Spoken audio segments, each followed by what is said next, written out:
My main claim to fame was probably the fact that I once sat on those very same beer crates Jimi Hendrix is sitting on in the photograph. Let me explain. In 1966 I was an organist in a Scottish band working in Germany. So Georgie Fame was my idol. However, my tale is about guitar genius Jimi Hendrix and how proud I was to have played the same German nightclub as Jimi, although sadly I must admit on different evenings. I never met Hendrix, but I do recall sitting on those very same crates in that same Kiel Star Palast nightclub.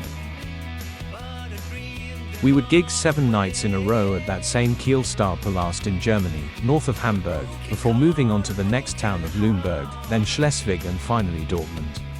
In this photograph in that same changing room, Jimi waits to go on stage. The other young guy in the other photograph is Davy Jones, whom I did play keyboard for on a couple of numbers.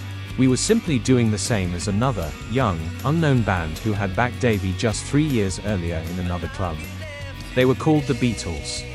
In 1966, the year I arrived at the Palast, Jimi had just left his job as sideman to Curtis Knight, working in the classy New York nightclub Ondines and filling in for B.B. King at New York's The Scene Club to head for England to try and make it on his own. Well, he was literally starting from the bottom in a German beer cellar.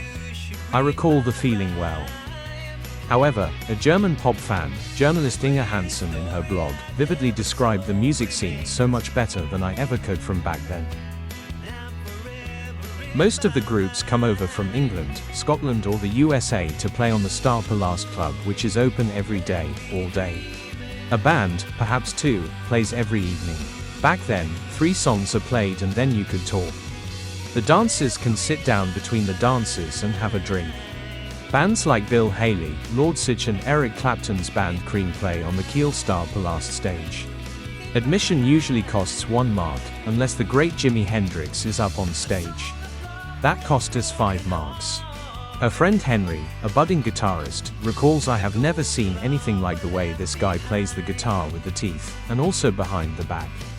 During the break, between Hendrix's performances, Henry even gets an autograph from the star, who signs on a piece of wallpaper that he has just ripped from the club's wall. Henry concludes, Jimi Hendrix comes back to the Star Palast, Schleswig-Holstein one more time, in 1970 for the Fehmarn Festival.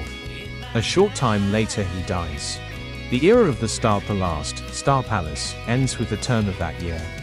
Live music is no longer so popular. People now prefer to hear music from the record in the disco. How sad. My thanks go to both Inge Hansen and to Henry Mars for the wonderful memories of the Kiel Star Palast in the late 1960s. My name is Eddie. If you enjoyed my new Hits of the 60s YouTube channel, please do like and subscribe and perhaps comment with your own memories, and I shall be happy to continue posting my memories of the hits of the 60s. Thank you.